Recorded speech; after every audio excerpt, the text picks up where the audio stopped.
Hi, everybody. We are here again with the Daisy Blue Show. I'm Chenay McConnell, your host, and we are at Stitch Boutique in Tennyson Square. And we have an amazing guest here today, Charles Mangan, who designs jewelry. Yeah, that's pretty neat.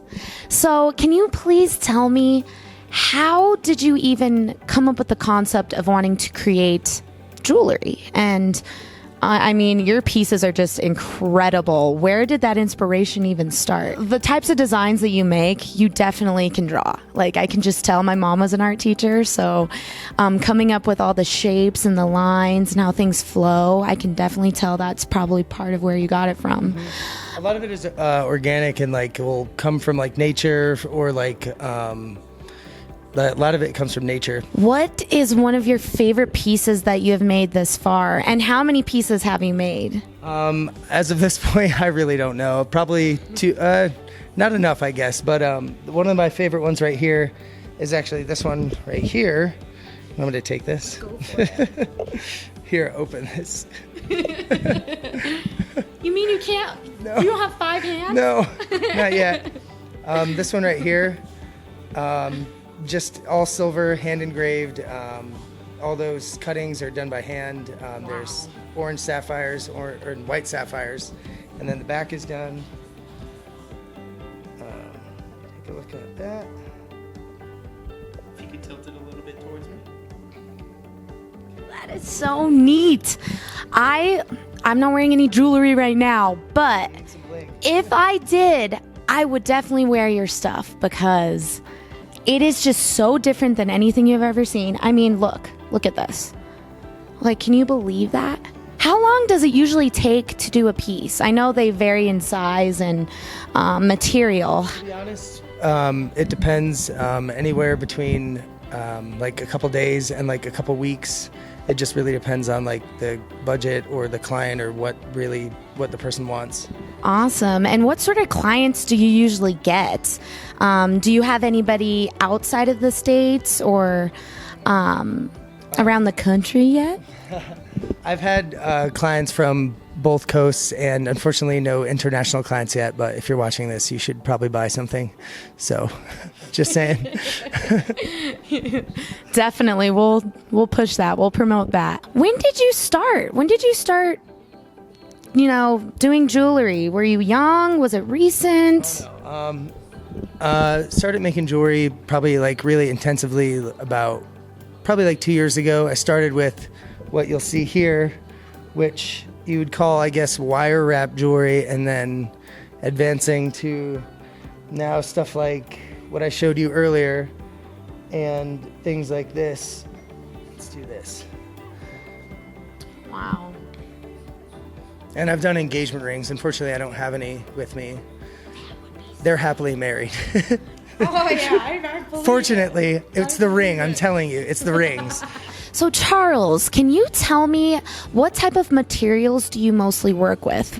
What's your favorite that you like to work with, and what's the technique you use to kind of mold and twist and all the fun stuff? Like, can you tell me more about that? Absolutely. My favorite materials to work with, to be honest, I've never really worked with anything other than silver or gold. There are other mediums like bronze, brass, steel. I mean, I've worked with gold in the past. I do enjoy using both. It's just fun. So you say you like working with silver and gold. Mm-hmm. How do you maneuver those metals? Like, do you have to melt them to a degree? How do you etch? Like, this cross is tiny, and the detail in it, like, I can't believe it. How do you have a steady hand for this? Like, how is that for you? That was cut from a piece of sheet, and you can mill your own silver into different sizes, which would mean a thickness. And then essentially I just cut it out of that, and just with same like super traditional files, hand files. I do have a rotary tool that I use, but that's mainly for polishing. And then I use an air-tacked handpiece, GRS, to engrave, and that's about it. And then I just hang out under the microscope and have lots of fun. Some of the other, like say if I can't do something out of sheet, I just, you can do the super old school traditional way wax casting, which is essentially you just take a piece of wax and carve it out and then cast it. And it's pretty intense. Your favorite pieces to work on? Yeah, what are your favorite pieces to work on? Pretty much anything that I'm getting paid for. I'm just kidding. I don't know. Pretty much anything where like I get to use my creative expression and people just come to me with an idea and kind of let me do whatever I want. And that's usually like the best way. Totally. Being an artist, I'm an artist as well. It is hard. It is so hard to make it when so many people are trying to do the same thing you're trying to do. How has it been for you in the industry? What kind of struggles have you faced? I mean, everything from not being able to pay my rent to all of a sudden having a client interested in something and then it like changes, everything. There's a lot of people out there that do what I do, and personally, I'm just trying to reach out into other avenues like this and just pretty much anything other than the traditional sense of like how people sell the kind of jewelry that I make, which would be like music festivals, concerts, and things like that. Because there's just so much more to this that, that's like untouched that I want to bring to the table. That's awesome. And you're going to stand out no matter what because it's your own creation. So, got some weird questions for you. If you had a dinner party, what 3 guests would you want to come over and have dinner with you? Probably Jim Morrison. Oh man, I knew that one for sure, and I'm like trying to think of who. Arnold Schwarzenegger? I mean, that would be cool. Do they have to be alive? Are they alive or are they dead? Either way. Arnold Schwarzenegger. You know what? Let's do him. And I don't know. I don't really know. That's a really tough one, to be honest. I know. Figure it out because you're next. Oh no, I'm next. Okay. Well, I would like. Oh man, Prince would be dope. Okay. He is very interesting. Prince. Prince. Yeah, wouldn't that be crazy just to get in his mind? Prince.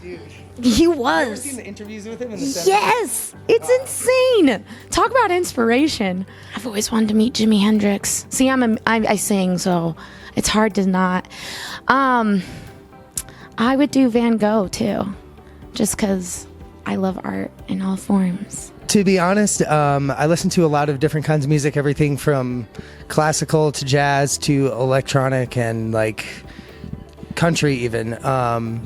Listen to a lot of the Grateful Dead, but if I was to want to see somebody play a concert right now, it would probably be Pretty Lights. So we're going to hashtag this, and Derek, you're going to see this and you better play a show soon. Yeah. Good choice. You're very eclectic, which is the best way to be an artist. So, as you do jewelry, is there a particular person or artist that has inspired you in your work? To be honest, I'm inspired from the classical jewelers, like from Cartier to like modern day jewelers. Like one of my favorite, Christopher Sir. I'm actually repping their company right now, Findes Temps. Figured. Hopefully, y'all see that. Just really anything and everything. I can take inspiration from anywhere. Awesome, and that's the best way to be. And where can we find you on social media?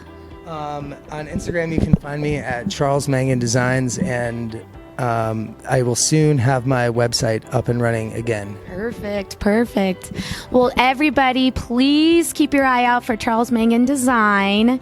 He's got some amazing pieces. You got to see it. You got to check him out. Thank you so much, and we will see you in 2 weeks for our next show. Thank you.